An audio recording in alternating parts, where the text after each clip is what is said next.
শুভ সন্ধ্যা। নমস্কার বন্ধুরা, মায়ের গৃহমন্দিরে আপনাদের সবাইকে স্বাগত জানাই। বড়দেরকে জানাই আমার ভক্তিপূর্ণ প্রণাম, ছোটদেরকে জানাই প্রাণের ভালোবাসা, আন্তরিক শুভেচ্ছা। আসুন বন্ধুরা, শ্রী গুরু বন্দনা দিয়ে আজকে কথামৃত পাঠে শুরু করি।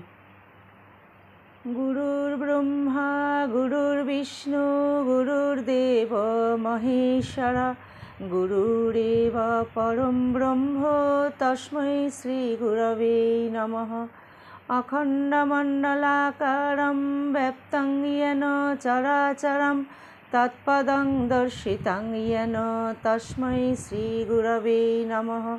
অজ্ঞানতিমিরান্ধস্য জ্ঞানাঞ্জনশলাকয়া চক্ষুরুন্মিলিतं येन তস্मै শ্রী গুরবে নমঃ।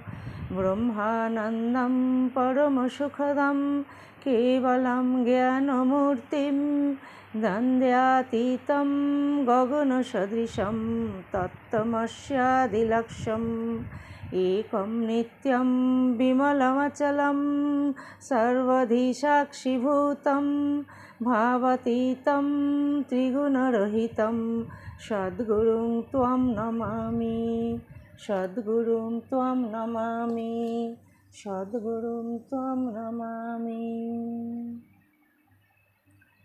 জয় গুরুদেব। গুরু পরম্পরায় সকল পূজ্যপাদ সদ্গুরু শ্রীচরণ কমলে আমার অনন্ত আভূমি লুণ্ঠিত প্রণাম, অন্তরের অন্তঃস্থলের ভালোবাসা, শ্রদ্ধাঞ্জলি, ভক্তি পুষ্পাঞ্জলি নিবেদন করিয়া আজকে কথামৃত পাঠ শুরু করব।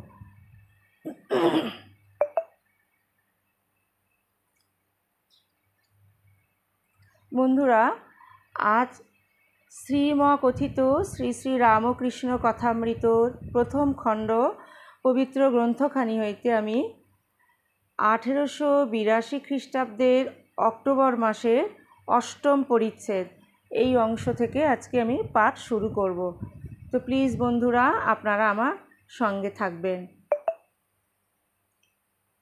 জয়তু জয়তু জয়তু শ্রী শ্রী রামকৃষ্ণ শরণং শরণ্যে। শরণাগত শরণাগত শরণাগত ঠাকুর।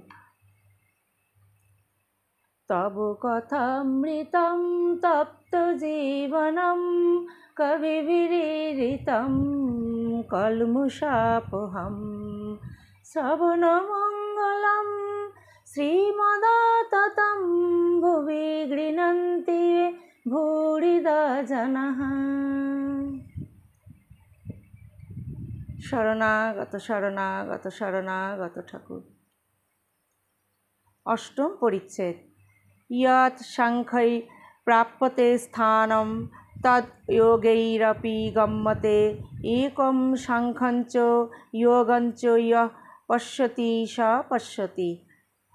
জ্ঞানযোগ, ভক্তিযোগ ও কর্মযোগের সমন্বয়। বালিশ ও তার খোলটা। দেহি ও দেহ। ঠাকুর কি বলিতেছেন যে দেহ বিনশ্বর, থাকিবে না? দেহের ভিতর যিনি দেহি তিনিই অবিনাশী। অতএব দেহের ফটোগ্রাফ লইয়া কি হইবে? দেহ অনিত্য জিনিস, এর আদর করে কি হবে? বরং যে ভগবান অন্তর্যামী মানুষের হৃদয় মধ্যে বিরাজ করিতেছেন তাঁহারই পুজো করা উচিত। ঠাকুর একটু প্রকৃতিস্থিত হইয়াছেন। তিনি বলিতেছেন, তবে একটি কথা আছে, ভক্তের হৃদয় তার আবাসস্থান। তিনি সর্বভূতে আছেন বটে, কিন্তু ভক্ত হৃদয়ে বিশেষ রূপে আছেন। যেমন কোনো জমিদার তার জমিদারির সকল স্থানেই থাকিতে পারে, কিন্তু তিনি তার অমুক বৈঠকখানায় প্রায়ই থাকেন। এই লোকে বলে, ভক্তের হৃদয় ভগবানের বৈঠকখানা, সকলের আনন্দ। এক ঈশ্বর, তাঁর ভিন্ন নাম জ্ঞানী, যোগী ও ভক্ত। জ্ঞানীরা যাকে ব্রহ্ম বলে, যোগীরা তাঁকেই আত্মা বলে, আর ভক্তেরা তাঁকেই ভগবান বলে। একই ব্রাহ্মণ যখন পূজা করে তার নাম পূজারী, যখন রাঁধে তখন রাঁধুনি বামুন। যে জ্ঞানী জ্ঞান যোগ ধরে আছে সে নেতি নেতি এই বিচার করে, ব্রহ্ম এ নয়, ও নয়, জীব নয়, জগৎ নয়। বিচার করতে করতে যখন মন স্থির হয়, মনের লয় হয়, সমাধি হয়, তখন ব্রহ্মজ্ঞান। ব্রহ্মজ্ঞানের ঠিক ধারণা ব্রহ্ম সত্য, জগৎ মিথ্যা, নামরূপ এসব স্বপ্নবৎ। ব্রহ্ম কি যে তা মুখে বলা যায় না। তিনি যে ব্যক্তি তাও বলবার জো নেই। জ্ঞানীরা ঐরূপ বলে, যেমন বেদান্তবাদীরা। ভক্তেরা কিন্তু সব অবস্থাই লয়। জাগ্রত অবস্থাও সত্য বলে, জগৎকে স্বপ্নবৎ বলে না। ভক্তেরা বলে এই জগৎ ভগবানের ঐশ্বর্য। আকাশ, নক্ষত্র, চন্দ্র, সূর্য, পর্বত, সমুদ্র, জীবজন্তু এসব ঈশ্বর করেছেন, তাঁরই ঐশ্বর্য। তিনি অন্তরের হৃদয়ের মধ্যে আবার বাহিরে। উত্তম ভক্ত বলে তিনি নিজে এই চতুর্বিংশতি তত্ত্ব। জীব জগৎ হয়েছেন। ভক্তের স্বাদ যে চিনি খায়, চিনি হতে ভালোবাসে না। সকলের হাস্য। ভক্তের ভাব কিরূপ জানো? হে ভগবান, তুমি প্রভু, আমি তোমার দাস। তুমি মা, আমি তোমার সন্তান।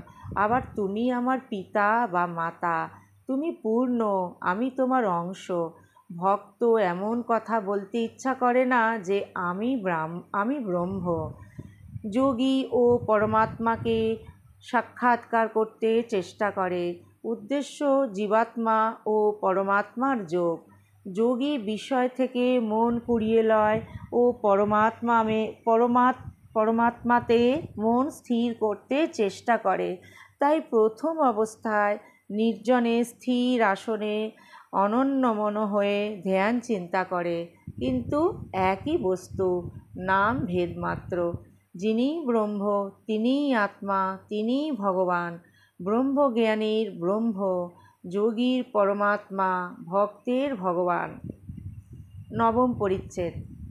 ত্বমেব সূক্ষ্মা ত্বং স্থূলা ব্যক্তাব্যক্তস্বরূপিণী নিরাকারাপি সাকারা ক্বস্ত্বম বেদিতুমর্হসি।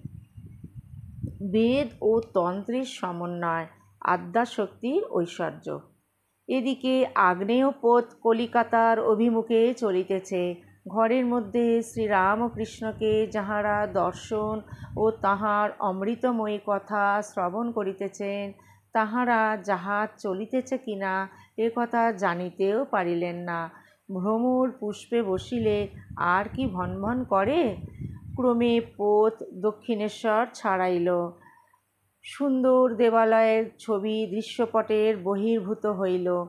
পূতচক্র বিক্ষুব্ধ নীলাভ গঙ্গাবাড়ি তরঙ্গায়িত ফেনিল কল্লোলপূর্ণ হইতে লাগিল। ভক্তদের কর্ণে সে কল্লোল আর পৌঁছিল না। তাহারা মুগ্ধ হইয়া দেখিতেছেন সহস্র বদন, আনন্দময়, প্রেমানুরঞ্জিত নয়ন, প্রিয় দর্শন অদ্ভুত এক যোগী। তাহারা মুগ্ধ হইয়া দেখিতেছেন সর্বত্যাগী একজন প্রেমিক বৈরাগ্য। ঈশ্বর বই আর কিছু জানেন না। ঠাকুরের এদিকে কথা চলিতেছে। শ্রীরামকৃষ্ণ। বেদান্তবাদী ব্রহ্মজ্ঞানীরা বলে সৃষ্টি, স্থিতি, প্রলয়, জীব জগৎ এসব শক্তির খেলা। বিচার করতে গেলে এসব স্বপ্নবৎ। ব্রহ্মই বস্তু আর সব অবস্তু। শক্তিও স্বপ্নবৎ, অবস্তু। কিন্তু হাজার বিচার করো, সমাধিস্থিত না হলে শক্তির এলাকা ছাড়িয়ে যাবার জো নাই। আমি ধ্যান করছি, আমি চিন্তা করছি, এসব শক্তির এলাকার মধ্যে, শক্তির ঐশ্বর্যের মধ্যে। তাই ব্রহ্ম আর শক্তি অভেদ। এককে মানলেই আরেকটিকে মানতে হয়। যেমন অগ্নি আর তার দাহিকা শক্তি। অগ্নি মানলেই দাহিকা শক্তি মানতে হয়। দাহিকা শক্তি ছাড়া অগ্নি ভাবা যায় না, আবার অগ্নিকে বাদ দিয়ে দাহিকা শক্তি ভাবা যায় না। সূর্যকে বাদ দিয়ে সূর্যের রশ্মি ভাবা যায় না। সূর্যের রশ্মিকে ছেড়ে সূর্যকে ভাবা যায় না। দুধ কেমন? না ধোবো, দুধকে ছেড়ে দুধের ধবলত্ব ভাবা যায় না, আবার দুধের ধবলত্ব ছেড়ে দুধকে ভাবা যায় না। তাই ব্রহ্মকে ছেড়ে শক্তিকে, শক্তিকে ছেড়ে ব্রহ্মকে ভাবা যায় না। নিত্যকে ছেড়ে লীলা, লীলাকে ছেড়ে নিত্য ভাবা যায় না। আদ্যা শক্তি লীলাময়ী সৃষ্টি স্থিতি প্রলয় করছেন, তাঁরই নাম কালী। কালী ব্রহ্ম, ব্রহ্মই কালী, একই বস্তু। যখন তিনি নিষ্ক্রিয়, সৃষ্টি স্থিতি প্রলয় কোনো কাজ করছেন না, এই কথা যখন ভাবি তখন তাকে ব্রহ্ম বলে কই। যখন তিনি এইসব কার্য করেন তখন তাকে কালী বলি, শক্তি বলি। একই ব্যক্তি, নাম রূপভেদ। যেমন জল, ওয়াটার, পানি। এক পুকুরে 3-4 ঘাট। এক ঘাটে হিন্দুরা জল খায়, তারা বলে জল। এক ঘাটে মুসলমানেরা জল খায়, তারা বলে পানি। আর এক ঘাটে ইংরাজরা জল খায়, তারা বলে ওয়াটার। তিনি এক, কেবল নামে তফাৎ। তাঁকে কেউ বলছে আল্লাহ, কেউ গড, কেউ বলছে ব্রহ্ম, কেউ কালী, কেউ বলছে রাম, হরি, যিশু, দুর্গা। কেশব সহাস্যে কালী কতভাবে লীলা করছেন সেই কথাগুলি একবার বলুন। কেশবের সহিত কথা, মহাকালী ও সৃষ্টি প্রকরণ। শ্রীরামকৃষ্ণ সহাস্যে তিনি নানাভাবে লীলা করছেন। তিনি মহাকালী, নিত্যকালী, শ্মশানকালী, রক্ষাকালী, শ্যামাকালী। মহাকালী, নিত্যকালীর কথা তন্ত্রে আছে। যখন সৃষ্টি হয় নাই, চন্দ্র, সূর্য, গ্রহ, পৃথিবী ছিল না, নিবিড় আধার, তখন কেবল মা নিরাকারা মহাকালী মহাকালের সঙ্গে বিরাজ করছিলেন। শ্যামাকালীর অনেকটা কোমল ভাব, বরাভয়দায়িনী। গৃহস্থ বাড়িতে তাঁরই পূজা হয়। যখন মহামারী, দুর্ভিক্ষ, ভূমিকম্প, অনাবৃষ্টি, অতিবৃষ্টি হয়, রক্ষাকালী পূজা করতে হয়। শ্মশানকালীর সংহার মূর্তি। সব শিবা, ডাকিনী, যোগিনী মধ্যে শ্মশানের উপর থাকেন। রুধিরধারা, গলায় মুণ্ডমালা, কটিতে নরহস্তের কোমরবন্ধ। যখন জগৎ নাশ হয়, মহাপ্রলয় হয়, তখন মা সৃষ্টির বীজ সকল কুড়িয়ে রাখেন। গিন্নির কাছে যেমন একটা নেতা ক্যাতার হাঁড়ি থাকে, আর সেই হাঁড়িতে গিন্নি 5 রকম জিনিস তুলে রাখে। কেশবের ও সকলের হাস্য। সহাস্যে হ্যাঁ গো, গিন্নিদের ওই রকম একটা হাঁড়ি থাকে, ভিতরে সমুদ্রের ফেনা, নীল বড়ি, ছোট ছোট পুঁটলি, বাঁধা শসা বিচি, কুমড়া বিচি, লাউ বিচি, এইসব রাখে, দরকার হলে বার করে। মা ব্রহ্মময়ী সৃষ্টিনাশের পর ওই রকম সব বীজ কুড়িয়ে রাখেন। সৃষ্টির পর আদ্যাশক্তি জগতের ভিতরেই থাকেন, জগৎ প্রসব করেন, আবার জগতের মধ্যে থাকেন। বেদে আছে ঊর্ধ্বনাভির কথা, মাকড়সা আর তার জাল। মাকড়সা ভিতর থেকে জাল বার করে, আবার নিজে সেই জালের উপরে থাকে। ঈশ্বর জগতের আধার, আধেয় 2। কালী ব্রহ্ম, কালী নির্গুণা ও সগুণা। কালী কি কালো? দূরে তাই কালো জানতে পারলে কালো নয়। আকাশ দূর থেকে নীল বর্ণ, কাছে দেখো কোনো রং নাই। সমুদ্রের জল দূর থেকে নীল, কাছে গিয়ে হাতে তুলে দেখো কোনো রং নাই। এই কথা বলিয়া প্রেমোন্মত্ত হইয়া শ্রীরামকৃষ্ণ গান ধরিলেন। মা কি আমার কালো, মা কি আমার কালো রে, কালো রূপ দিগম্বরী, হৃদ পদ্ম পড়ে আলো রে। 10ম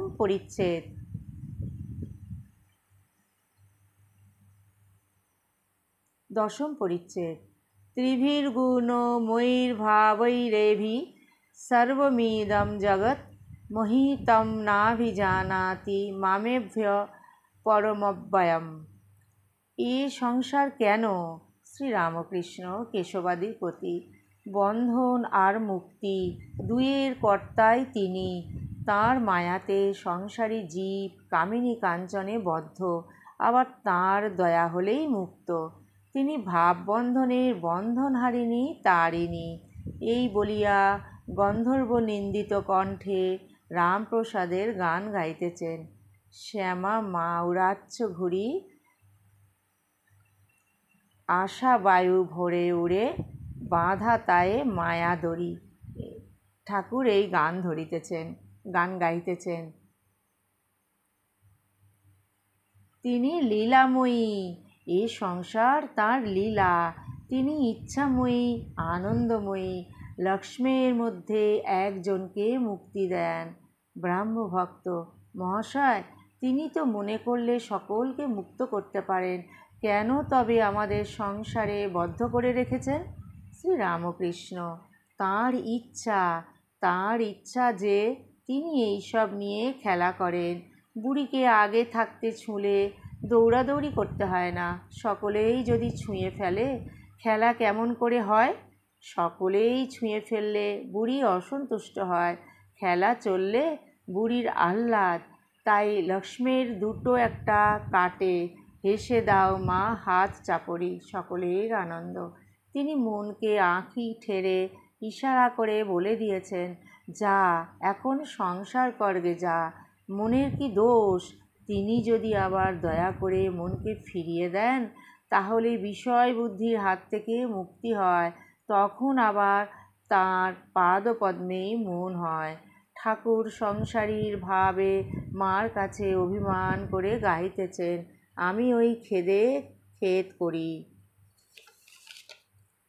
তাঁরই মায়াতে ভুলে মানুষ সংসারী হয়েছে। প্রসাদ বলে মন দিয়েছ, মনের এই আঁখি ঠাড়ি।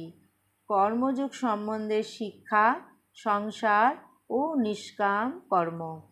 ব্রাহ্মভক্ত মহাশয়, সব ত্যাগ না করলে ঈশ্বরকে পাওয়া যাবে না? শ্রীরামকৃষ্ণ সহাস্যে, না গো, তোমাদের সব ত্যাগ করতে হবে কেন?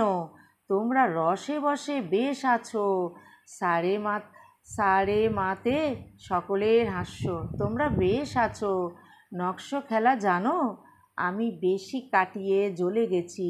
তোমরা খুব শেয়ানা, কেউ 10-এ আছো, কেউ 6-এ আছো, কেউ 5-এ আছো। বেশি কাটাও নাই, তাই আমার মতো জ্বলে যাও নাই। খেলা চলছে, এ তো বেশ। সকলের হাস্য। সত্য বলছি, তোমরা সংসার করছো, এতে দোষ নাই। তবে ঈশ্বরের দিকে মন রাখতে হবে, তা না হলে হবে না। এক হাতে কর্ম করো, আর এক হাতে ঈশ্বরকে ধরে থাকো। কর্ম শেষ হলে 2 হাতে ঈশ্বরকে ধরবে। মন নিয়ে কথা, মনেতেই বদ্ধ, মনেতেই মুক্ত। মন যে রঙে ছোপাবে সেই রঙে ছুপবে। যেমন ধোপা ঘরের কাপড়, লালে ছোপাও লাল, নীলে ছোপাও নীল, সবুজ রঙে ছোপাও সবুজ। যে রঙে ছোপাও সেই রঙেই ছুপবে। দেখো না, যদি একটু ইংরেজি পড়ো তো অমনি মুখে ইংরেজি কথা এসে পড়ে। ফুট ফাট, ইট মিট, সকলের হাস্য। আবার পায়ে বুট জুতা, শীষ দিয়ে গান করা, এই সব এসে জুটবে। আবার যদি পণ্ডিত সংস্কৃত পড়ে, অমনি শোলক ঝাড়বে। মনকে যদি কুসঙ্গে রাখো তো সেই রকম কথাবার্তা চিন্তা হয়ে যাবে। যদি ভক্তের সঙ্গে রাখো, ঈশ্বর চিন্তা, হরি কথা, এইসব হবে। মন নিয়েই সব। এক পাশে পরিবার আর এক পাশে সন্তান। একজনকে একভাবে, সন্তানকে আর একভাবে আদর করে, কিন্তু একই মন। ওম নিরঞ্জনম নিত্যামনন্তরূপম ভক্তানুকম্পাধৃতবিগ্রহং বৈ ঈশাবতারং পরমেশমিড্ডং ত্বং রামকৃষ্ণং শিরসা নমামহ। ওম শান্তি শান্তি শান্তি। হরি ওম তৎসৎ। শ্রীরামকৃষ্ণার্পণমস্তু। জয় শ্রী গুরু মহারাজ জি কি জয়। জয় মহামায় কি জয়। জয় স্বামীজি মহারাজ জি কি জয়। জয় গঙ্গা মায় কি জয়। তো বন্ধুরা, শ্রীমকথিত শ্রী শ্রী রামকৃষ্ণ কথামৃত আজ এই পর্যন্তই। স্থাপকায় চ ধর্মস্য সর্বধর্মস্বরূপিণে অবতার বরিষ্ঠায় রামকৃষ্ণায় তে নমঃ। জননীং শারদাং দেবীং রামকৃষ্ণং জগদ্গুরুং পাদপদ্মে তয়ো শ্রিত্বা প্রণমামি মুহুর্মুহুঃ। প্রণমামি মুহুর্মুহুঃ। প্রণমামি মুহুর্মুহুঃ। ওম নমঃ শ্রীযতিরাজায় বিবেকানন্দসূরায় সচ্চিৎসুখস্বরূপায় স্বামিনে তাপহারিণে।